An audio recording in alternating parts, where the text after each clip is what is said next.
దొంగలకి పంతుల దగ్గర అసలు ఏమీ దొరకదు. నాకైతే ఈ దొంగల కారణంగానైనా ఈ పంతుల నుండి విముక్తి కలిగిస్తుంది.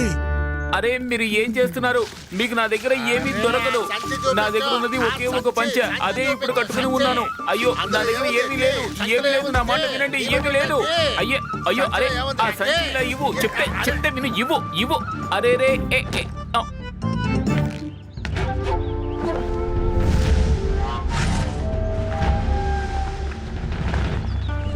అరే ఏం చేస్తున్నారు?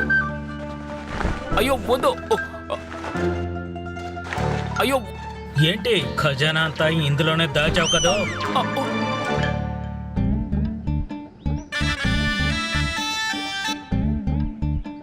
ఖజానా కాదు, కొంచెం మర్యాదని, కొంచెం గౌరవాన్ని దాచుకున్నాను. అది కూడా పోయింది.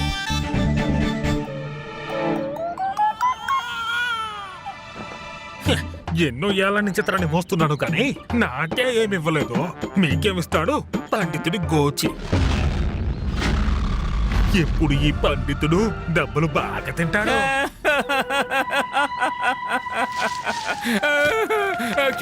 క్షమించండి. నేను మీ దోషిని, నన్ను క్షమించండి. మమ్మల్ని బాధ పెట్టావా? అదేలాగా?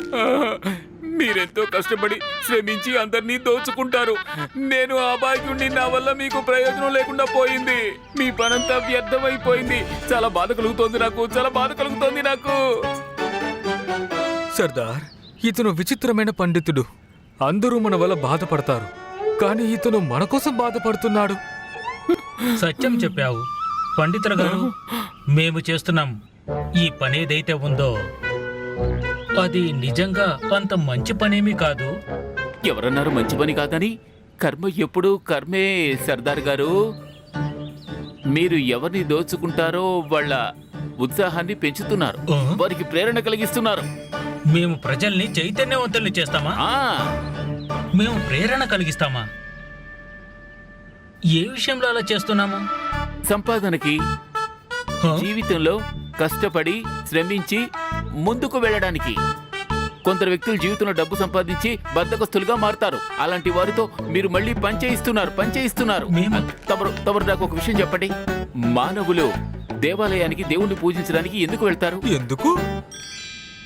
భగవంతుని నుంచి కాస్త ఆశీర్వాదాన్ని దోచుకోవడానికి. కొందరు ప్రేమను దోచుకుంటారు, కొందరేమో అధికారాన్ని దోచుకుంటారు, కొందరేమో ఆశీర్వాదాన్ని దోచుకుంటారు. కానీ మీరు మాత్రం కేవలం ధనాన్నే దోచుకుంటున్నారు.